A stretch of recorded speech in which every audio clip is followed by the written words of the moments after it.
महाराष्ट्रासाठी अभिमानाची बातमी आहे। छत्रपती शिवाजी महाराज यांच्या 12 किल्ल्यांना युनेस्कोच्या जागतिक वारसा स्थळांच्या यादीमध्ये स्थान मिळालंय।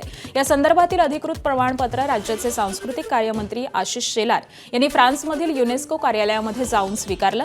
त्याबरोबरच युनेस्को मुख्यालयामध्ये महाराष्ट्र शासनाच्या वतीनं उभारण्यात आलेल्या डॉ. बाबासाहेब आंबेडकर यांच्या पुतळ्यास पुष्पहार अर्पण करून अभिवादन करण्यात आलं। या ऐतिहासिक क्षणामुळे राज्याच्या सांस्कृतिक वारशाला जागतिक पातळीवरती मान्यता मिळाली आहे। सुनेत्रा पवार आज पुणे जिल्ह्याच्या दौऱ्यावरती असणार आहेत। जिल्ह्यातील निवडून आलेल्या जिल्हा परिषद आणि पंचायत समिती सदस्यांची उपमुख्यमंत्री सुनेत्रा पवार यांच्यासोबत आज सकाळी 10 वाजता बैठक होणार आहे। विकास कामांचा आढावा, आगामी धोरणांवरती चर्चा आणि स्थानिक प्रश्नांवरती मार्गदर्शन या बैठकीमध्ये अपेक्षित आहे। त्यामुळे पुणेकरांचं लक्ष या दौऱ्याकडे असणार आहे।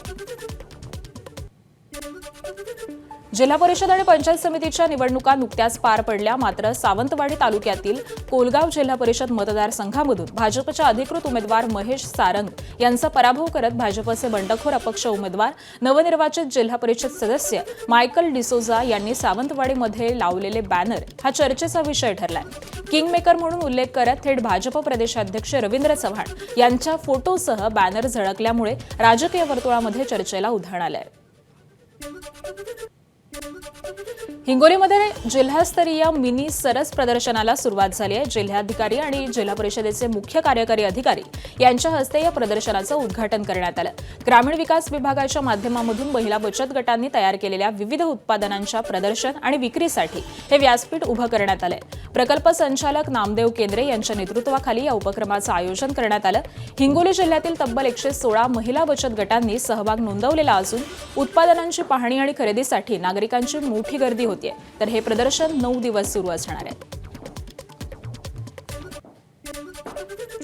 नाशिकमध्ये मोठ्या आर्थिक फसवणुकीचा प्रकार समोर आलाय। शेअर ट्रेडिंगमध्ये भरघोस परतावा मिळवून देण्याचं आमिष दाखवत एका ज्योतिषानं गुंतवणूकदाराची तब्बल 72 लाख रुपयांची फसवणूक केल्याचा आरोप आहे। शरणपूर रोडवरील अंजनिया ज्योतिष केंद्र हे चालवणारे सचिन देशमुख यांच्या विरोधामध्ये सायबर पोलीस ठाण्यामध्ये गुन्हा दाखल करण्यात आलाय। तर या प्रकरणामुळे गुंतवणुकीच्या नावाखाली होणाऱ्या फसवणुकीबाबत पुन्हा एकदा सावधगिरीचा इशारा हा दिला जातोय। महानगरपालिकेच्या महापौर आणि उपमहापौरांच्या अचानक घेण्यात आलेल्या पदग्रहण सोहळ्यामध्ये पुन्हा एकदा मुनगंटीवार जोरगेवार वादाचा भडका उडाला। आमदार असून देखील जोरगेवारांना पदग्रहणासाठी बोलावण्यात न आल्याचा आरोप करत जोरगेवार गटाच्या 16 नगरसेवकांनी पदग्रहणाच्या कार्यक्रमावरती बहिष्कार टाकला आणि यावरून दोन्ही गटातली नाराजी ही पुन्हा एकदा चव्हाट्यावरती आली आहे। देशाच्या पंतप्रधानांचं कामकाज उद्यापासून नवीन कार्यालयामध्ये सुरू होणार आहे। केंद्राच्या सेंट्रल विस्टा प्रकल्पाअंतर्गत देशाच्या पंतप्रधानांसाठी सेवा तीर्थ इथं नवं कार्यालय बांधण्यात आलंय। त्याच ठिकाणाहून आता पंतप्रधान पदाचा कारभार हा चालवला जाणार आहे। यापूर्वी साऊथ ब्लॉकमध्ये पंतप्रधान कार्यालयाचा कारभार हा चालत होता। तर ब्रिटिश काळापासूनच अनेक पंतप्रधानांचं कार्यालय साऊथ ब्लॉकमध्ये होतं। मात्र आता सेवा तीर्थ इथं हे कामकाज चालणार आहे। पंतप्रधान मोदी या कार्यालयाचं उद्घाटन करणार आहेत। व्हॅलेंटाईन डेच्या पार्श्वभूमीवरती जळगाव सराफा बाजारामध्ये पुन्हा एकदा रोज गोल्ड दागिन्यांची चमक पाहायला मिळते। दरवर्षी जळगाव सराफा बाजारामध्ये रोज गोल्ड म्हणजेच 18 कॅरेट दागिन्यांना मोठी मागणी असते। यंदा सोन्याचे दर हे विक्रमी उंचीवरती असताना सुद्धा व्हॅलेंटाईन डेसाठी अनेकांनी आपल्या प्रिय व्यक्तीसाठी अशा प्रकारच्या रोज गोल्डमधील दागिने हे बुकिंग केलेले आहेत। तर काहींनी आत्तापासूनच या दागिन्यांची खरेदी देखील सुरू केलेली आहे। शेतकरी मुलांना विवाहासाठी मुली मिळत नसल्याच्या बातम्या आपण वारंवार पाहतो। मात्र सांगोल्यामध्ये एक वेगळी आणि प्रेरणादायी घटना घडली आहे। एका डॉक्टर तरुणीनं शहरातील नोकरी करणाऱ्या मुलाऐवजी शेतीत कष्ट करून यश मिळवणाऱ्या शेतकरी तरुणाची जीवनसाथी म्हणून निवड केलेली आहे। या विवाहामुळे समाजातील ठराविक समजुतींना छेद मिळालेला असून शेती आणि शेतकऱ्यांविषयी सकारात्मक संदेश दिला जातोय। ही जोडी इतरांसाठी देखील नवा आदर्श ठरू शकते। नाशिकमध्ये सिंहस्थ कुंभमेळ्याच्या पार्श्वभूमीवरती हजारो कोटींची विकास कामं सुरू असताना वाढलेलं अतिक्रमण हा मोठा अडथळा ठरतोय। प्रशासक काळामध्ये काही भागांमध्ये कारवाई करण्यात आली होती। मात्र निवडणुकांदरम्यान मोहीम थांबवलेली होती। आता निवडणुका संपल्यानंतर महापालिका प्रशासनानं पुन्हा अतिक्रमण हटाव मोहीम ही वेगानं सुरू केली आहे। सलग दुसऱ्या दिवशी ऐतिहासिक आणि धार्मिक स्थळांच्या परिसरामध्ये त्याबरोबरच प्रमुख बाजारपेठांमध्ये कारवाई सुरू असून वाहतूक आणि विकास कामं सुरळीत व्हावीत यासाठी शासकीय जागांवरील अतिक्रमण हे हटवण्यावरती भर दिला जातोय। साताऱ्याच्या कराड तालुक्यातील उंडाळे परिसरामध्ये 3 बिबट्यांपैकी एका बिबट्याला वन विभागानं अखेर जेरबंद केलंय. दिवंगत माजी मंत्री विलासराव पाटील उंडाळकरांचे नातू आतिराज पाटील यांच्यावरती हल्ला झाल्यानंतर या प्रकरणानं अधिक गंभीर वळण घेतलेलं होतं. जिल्ह्याचे पालकमंत्री शंभूराज देसाई यांनी वन विभागाचा समाचार घेतल्यानंतर पिंजऱ्यांची संख्या ही वाढवून मोहीम तीव्र करण्यात आली. दरम्यान आतापर्यंत 4 ते 5 जण जखमी झाल्यामुळे स्थानिकांमध्ये वन विभागाच्या कामगिरीबद्दल नाराजी आहे. नागपूरच्या मोहपा रोडवरील MIDC पुलाजवळ भीषण अपघात झाला. या अपघातामध्ये 12वीच्या परीक्षा देण्यासाठी निघालेली तन्वी भिवणकर आणि तिच्या वडिलांचा मृत्यू झालाय. विरुद्ध दिशेने येणाऱ्या भरधाव ट्रकनं सुभाष भिवणकर यांच्या दुचाकीला जोरदार धडक दिली. या अपघातामध्ये वडील आणि मुलीचा जागीच मृत्यू झाला. या घटनेनंतर संतप्त नागरिकांनी ट्रक चालकाला पकडून मारहाण केली. ट्रकवरती दगडफेक देखील करण्यात आली, तर ट्रकच्या केबिनला नागरिकांनी आग लावली. चालक प्रफुल्ल भोयर याला पोलिसांनी ताब्यात घेतलंय. अमरावतीतील दर्यापूरमध्ये उपमुख्यमंत्री शिंदेंच्या वाढदिवसानिमित्त शंकरपटाचं आयोजन करण्यात आलं होतं. शिवसेना जिल्हाप्रमुख गोपाळ पाटील यांच्या वतीनं शिवछत्रपती शंकरपटाचं आयोजन करण्यात आलं. 9, 10 आणि 11 फेब्रुवारी दरम्यान झालेल्या या शंकरपटामध्ये मध्य प्रदेशच्या बैतूलमधील बैलजोडी ही विजयी झाली आहे. तर महिला शेतकरी आणविका राठोड यांच्या देवा आणि कॅप्टन या जोडीनं अवघ्या 7 सेकंदामध्ये शर्यत पूर्ण करत पहिला क्रमांक पटकावलाय.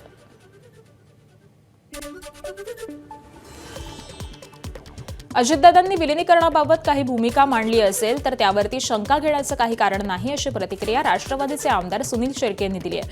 दरम्यान राष्ट्रवादीच्या विलिनीकरणावरती उपमुख्यमंत्री सुनेत्रा पवार याच निर्णय घेतील असंही शेळके म्हणाले. दादांनी जर पुढल्या चर्चा केल्या असतील तर आम्ही त्यामध्ये शंका आणण्याचं कारण आहे किंवा आम्ही त्या नाकारतही नाही. परंतु आज दादांच्या पश्चात या ज्या काही चर्चा सुरू आहेत यावरती मला असं वाटतं की सुनित्रा वहिनी आता उत्तराधिकारी म्हणून संपूर्ण जबाबदारी सांभाळून काम करतायत. आगामी काळामध्ये दोन्ही राष्ट्रवादी एकत्रित घ्यायच्यात, करायच्यात, विलीनीकरण करायचं, मर्ज करायच्या, या ज्या काही सातत्यानं चर्चा सुरू आहेत यावर सर्वस्वी अधिकार सुनित्रा वहिनीच घेतील. अजित पवारांसमोर विलिनीकरणाच्या चर्चा झाल्यात, मात्र ते आज हयात नाहीत आणि त्यामुळे दोन्ही राष्ट्रवादींचं विलिनीकरण होण्याची शक्यता ही कमी असल्याची प्रतिक्रिया शिवसेनेचे मंत्री संजय शिरसाट यांनी दिली आहे. आता राष्ट्रवादीमध्ये अंतर्गत जो चाललेला वाद आहे त्या वादावर आमच्यासारख्याने बोलणं उचित नाहीये की राष्ट्रवादी एक गट म्हणतो की विलिनीकरणाची बोलणी झाली होती, दुसरा गट म्हणतो की विलिनीकरणाची काही बोलणी झाली नव्हती. आता ज्यांच्या समोर हे सगळं काही प्रकार घडले होते ते अजितदादा आज हयात नाहीत, म्हणून आता नेमकं काय घडलं, त्याचे काय पुरावे आहेत या खोलात जाण्यापेक्षा त्या दोन्ही पक्षाचं एकमेकाशी असलेलं आता तर नातं मला वाटतं आता दूर होत चाललेलं आहे. म्हणून विलीनीकरण होईल अशी शक्यता थोडी तर कमी वाटते. शरद पवारांच्या राष्ट्रवादीचे नेते जयंत पाटील यांचा 16 फेब्रुवारीला वाढदिवस आहे. या संदर्भामध्ये अजित पवारांच्या निधनामुळे राजकारणामध्ये मोठी पोकळी निर्माण झाली आणि त्यामुळे वाढदिवस न साजरा करण्याचा निर्णय जयंत पाटलांनी घेतलाय. त्याबरोबरच 16 फेब्रुवारीला वाढदिवसानिमित्त कोणीही बॅनर्स लावू नका असं आवाहन देखील जयंत पाटलांनी केलंय. पुण्यामध्ये जिल्हा नियोजन समितीची बैठक पार पडली. या बैठकीमध्ये उपमुख्यमंत्री सुनेत्रा पवार यांनी जिल्ह्याचा विकास गुणवत्तापूर्ण आणि ठरलेल्या वेळेमध्ये पूर्ण झाला पाहिजे असं स्पष्टपणे सांगितलं. मंजूर कामं ही वेळेत पूर्ण करणं, प्रत्येक बांधकामाचा दर्जा उत्कृष्ट आणि टिकाऊ ठेवणं, त्याबरोबरच पुढील वर्षाचं नियोजन हे प्राधान्यक्रमानुसार वेळेमध्ये पूर्ण करणं अशा ठोस सूचना संबंधित यंत्रणांना देण्यात आल्या. त्याबरोबरच गुणवत्तेशी तडजोड न करता पारदर्शक आणि परिणामकारक कामकाजामधून जनतेच्या अपेक्षा पूर्ण करण्याचा विश्वास यावेळी उपमुख्यमंत्री सुनेत्रा पवार यांच्याकडून व्यक्त करण्यात आला. माझ्या हत्येचा कट रचला जात असल्याचा गंभीर आरोप मनोज जरांगेंनी केलाय. मराठा समाजाच्या आरक्षणासाठी लढतोय म्हणून माझ्या हत्येचा कट रचला जातोय आणि त्यासाठी आपल्याच लोकांचा वापर केला जात असल्याचं मनोज जरांगे म्हणाले. हत्येसाठी सुपाऱ्या दिल्या जात असल्याचा आरोप जरांगेंनी केलाय. तर मनोज जरांगे मंगळवेढा तालुक्यातील माचनूर इथं शिवजयंती उत्सवाच्या कार्यक्रमाला आलेले असता त्यांनी हे आरोप केलेत.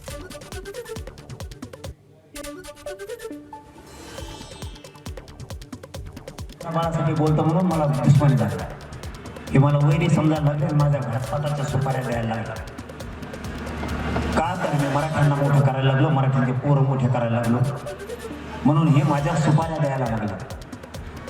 आपलेच काही जवळचे लोक फोडायला लागले आणि त्यांच्या तोंडून काही पण ओढून घेते. जी खोटं आहे तेच खरं बोला रे. आपली शहाणपणाची पैदाशी खरं बोलायचं शिका.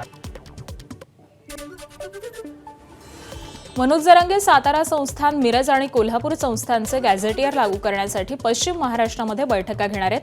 पुढच्या महिन्यामध्ये सोलापुरात पहिली बैठक घेतली जाणार असल्याची माहिती ही मनोज जरांगेंनी दिली आहे. तर सरकारनं यापूर्वी पश्चिम महाराष्ट्रामध्ये सातारा गॅझेटियर लागू करावं, अन्यथा आंदोलन केलं जाईल असा इशारा मराठा आरक्षण आंदोलक मनोज जरांगे पाटलांनी केला आहे. तर सातारा संस्थानच्या गॅझेटियरमध्ये 15 लाख नोंदी आहेत आणि त्यामुळे पश्चिम महाराष्ट्रातील सुमारे 42 लाख मराठा समाजाला आरक्षणाचा लाभ होणार असल्याची माहिती जरांगेंनी दिली आहे. सातारा संस्थांचा GR निघणार म्हणजे निघणार, त्याशिवाय मी गप्प बसत नाही तर मग घोड्यात लावतो त्याला. नाही दिले दुश्मनी झाले हो मला. मी असं तुमच्यासाठी, तुमच्या लेकरा बाळासाठी बोलतो म्हणून मला दुश्मनी झाली. छत्रपती संभाजीनगरमध्ये टोईंगच्या नावाखाली महापालिका आणि खासगी कंत्राटदारांकडून राजरोसपणे वसुली सुरू असल्याचं चित्र आहे. संभाजीनगरमध्ये महापालिकेचीच टोईंग यंत्रणा आहे, मात्र बऱ्याच ठिकाणी पार्किंगची जागाच नसल्यामुळे अनेकदा टोईंगचा जाच सहन करावा लागतोय. दुचाकी वाहनांसाठी 500 रुपये तर चारचाकी वाहनं नो पार्किंगमध्ये पार्क केल्यास तब्बल 5,000 दंड आकारला जातो. यातले अवघे 1,000 रुपये हे पालिकेला तर 4,000ची रक्कम ही खासगी एजन्सीला जाते. वाहनं महापालिकेची, कर्मचारी महापालिकेचे, मात्र दंडाच्या रकमेपैकी भला मोठा वाटा हा खासगी कंत्राटदारांना का, असा सवाल आता उपस्थित केला जातोय. शिस्तपणे जे वाहन ते रस्त्यावर उभे राहतात आणि त्यामुळं रस्त्या वाहतुकीला अडथळा निर्माण होतो, कधी कधी अपघात होतात मोठ्या प्रमाणात. तर त्याला आपण संयुक्त स्वरूपाने ही कारवाई करूयात आणि संयुक्त कारवाईमध्ये जी लोक अडथळा ठरतील त्या पद्धतीने त्यांच्या वाहनांवरती जप्तीची किंवा त्यांना एका ठिकाणी घेऊन जाण्याचा आणि त्याच्यानंतर त्यांच्यावरती दंड आकारणी करून ती वाहनं सोडण्याच्या बाबतीत. नाशिकमध्ये सिंहस्थ कुंभमेळ्याच्या पार्श्वभूमीवरती रस्त्यांची कामं सुरू आहेत आणि त्यामुळे ठिकठिकाणी वाहतूक कोंडी होत असल्याचं चित्र आहे. वाढत्या वाहतूक कोंडीमुळे नाशिककर हे त्रस्त झालेत. पालिकेनं पार्किंगसाठी जागा उपलब्ध करून दिल्या, मात्र तिथे देखील गाड्या पार्क करण्यासाठी जागा नसल्यामुळे नाशिककर हे त्रस्त झालेले आहेत. तर दुसरीकडे शहरातील मुख्य भागामध्ये पालिकेकडून टोईंग कारवाई करण्यात येते आणि त्यामुळे नाशिककरांच्या खिशाला सुद्धा कात्री लागते. वाहतुकीच्या नियमांचं उल्लंघन केल्याप्रकरणी प्रत्येक 500 रुपये हा शासकीय दर तर शहर वाहतूक पोलिसांकडून वसूल केला जातोय. मात्र खासगी कंपनीसाठी देखील प्रत्येक वाहनानुसार 236, 300 आणि 472 रुपये इतका दर हा नाशिककरांकडून वसूल केला जातोय आणि त्यामुळे टोईंगचा अट्टाहास का, असा सवाल नाशिककर विचारतायत. पर्यायी मार्गांचा वापर तेवढा केला जात नाही, तरी आम्ही आपणास आवाहन करतो की आपण जास्तीत जास्त पर्यायी मार्गांचा वापर करावा. हे वर्ष ट्रॅफिकच्या दृष्टीने खूप चॅलेंजिंग असणार आहे. लोकांना थोडासा इनकन्व्हिनियन्स होत आहे, तरी पण जास्तीत जास्त आपण ट्रॅफिकचे रूल पाळावे, जेणेकरून आपला आणि समोरच्याचा जीव धोक्यात नाही पडणार. त्याचप्रमाणे ट्रॅफिकचं कुठं कंजेशन नाही होणार. आम्ही मॅक्झिमम प्रयत्न करू व्यवस्थित मॅनपॉवर डिप्लॉय करण्याचा, व्यवस्थित डायव्हर्जन करण्याचा आणि लोकांना कमीत कमी त्रास होईल किंवा ट्रॅफिकचे प्रॉब्लेम फेस करावे लागतील. वाहतूक समस्या ही केवळ नागपूरच्या धंतोली, काँग्रेस नगर, रामदास पेठेमध्ये नाही तर सर्वत्र दिसून येते. शहरामध्ये इतरही ठिकाणी हॉस्पिटल व्यवस्थापन हे पार्किंगच्या जागेचा व्यावसायिक वापर करत असल्यामुळे मुंबई उच्च न्यायालयाच्या नागपूर खंडपीठानं टीकाही केलेली होती. नियमांचं उल्लंघन करत अतिक्रमण करणं किंवा पार्किंगच्या जागेचा व्यावसायिक वापर करणाऱ्यांकडून व्यावसायिक दरानं 4 पट दंड वसूल का करू नये, असा सवाल न्यायालयानं उपस्थित केला. धंतोलीमध्ये तर वाहतूक व्यवस्था ही विस्कळीत झाली आहे. रस्त्याच्या दोन्ही बाजूला वाहनं पार्क करण्यामध्ये येत आहेत. केवळ एवढंच नव्हे तर एकेरी मार्गाचा वापर हा दुहेरी मार्ग म्हणून झालाय. यावरती हायकोर्टानं मनपा आणि वाहतूक पोलीस उपायुक्तांवरती चांगलेच ताशेरे ओढलेत. खोटं प्रतिज्ञापत्र दाखल करणाऱ्या संबंधित मनपा आणि पोलीस अधिकाऱ्यांविरुद्ध कारवाई करण्यात येऊ नये का, असा सवाल उच्च न्यायालयानं विचारला. या प्रकरणी येत्या 16 फेब्रुवारी रोजी सुनावणीही पार पडणार आहे. वीज दरामध्ये 20 ते 40% वाढ होणार असून अदानीला महाराष्ट्राचं वीज खातं आपल्या ताब्यामध्ये घ्यायचं आहे, अशी टीका काँग्रेसचे नेते अतुल लोंढेंनी केली आहे. मात्र अतुल लोंढे हे भ्रम निर्माण करून प्रयत्न करत असल्याचं महावितरणाचे स्वतंत्र संचालक विश्वास पाठक यांनी व्यक्त केलंय. की IPO आणायचा आहे, कसंही करून प्रॉफिटमध्ये बॅलन्स शीट ठेवायची आहे आणि अदानीला महाराष्ट्राचं वीज जे आहे, वीज डिपार्टमेंट, MSEDCL, जेनको, हे सगळं जे आहे ते अदानीच्या घशात घालायचं आहे असा आमचा स्पष्ट आरोप आहे. याच्यावर देवेंद्र फडणवीसांनी जे आहे ते क्लिअर करावं, हे खरं आहे की खोटं आहे. तुमच्याकडे सौर ऊर्जा म्हणजे सोलर ऊर्जेचं अतिरिक्त उत्पादन आहे. मग ते अतिरिक्त उत्पादन असताना तुम्ही कोळशावरचं ॲग्रीमेंट्स तुम्ही PPA पॉवर परचेस ॲग्रीमेंट जास्त का केले, हा आमचा दुसरा प्रश्न आहे. तिसरा प्रश्न हा आहे की पॉवर परचेस ॲग्रीमेंट करण्यापेक्षा तुम्ही बॅटरी स्टोरेज जर वाढवलं असतं तर दिवसभरामध्ये जी सौर ऊर्जा निर्माण होते ती स्टोअर करून तुम्हाला संध्याकाळी वापरता आली असती. महावितरणने पहिल्यांदाच पुढील 5 वर्षामध्ये विजेचे दर कमी करण्यासाठी एक याचिका दाखल केली. त्या याचिकेमध्ये काही तांत्रिक बाबी कंप्लाय करण्यासाठी सुप्रीम कोर्टाने जे आदेश दिले आहे त्याप्रमाणे हिअरिंग चालू आहे आणि याचं आउटकम हे विजेचे दर कमी होण्यामध्येच होणार आहे, याबद्दल कुठेही दुमत नाही. अतुल लोंढेंना मी स्मरण करून देतो, त्यांच्या काळामध्ये महाराष्ट्र हा लोड शेडिंग उपभोगत होता. देवेंद्रजींच्या नेतृत्वामध्ये 2014मध्ये जेव्हा सरकार आलं तेव्हापासून महाराष्ट्र लोड शेडिंग मुक्त झालेला आहे. वर्ध्याच्या आर्वीमधील तरुणाची अमरावती जिल्ह्यामध्ये हत्या करण्यात आल्याचं समोर आलंय. अमरावतीच्या प्रथ्रोट पोलीस ठाण्याच्या हद्दीमध्ये तरुणाचा मृतदेह सापडलाय आणि धक्कादायक म्हणजे तरुणाचा मृतदेह हा जळालेल्या अवस्थेमध्ये सापडल्यामुळे एकच खळबळ उडाली आहे. शाहरुख असं हत्या झालेल्या तरुणाचं नाव आहे. शाहरुख याच्या हत्येची बातमी समजताच त्याच्या नातेवाईक आणि मित्रांनी घटनास्थळी धाव घेतली. पोलिसांसोबत त्यांची बाचाबाची देखील झाली. तणाव वाढू नये यासाठी पोलिसांनी खबरदारी घेतली आहे. काही दिवसांपूर्वी शाहरुखचं एका टोळीसोबत भांडण झालेलं होतं. त्या टोळीनं शाहरुखला जीवे मारण्याची धमकी दिलेली होती अशी माहिती आता समोर येते.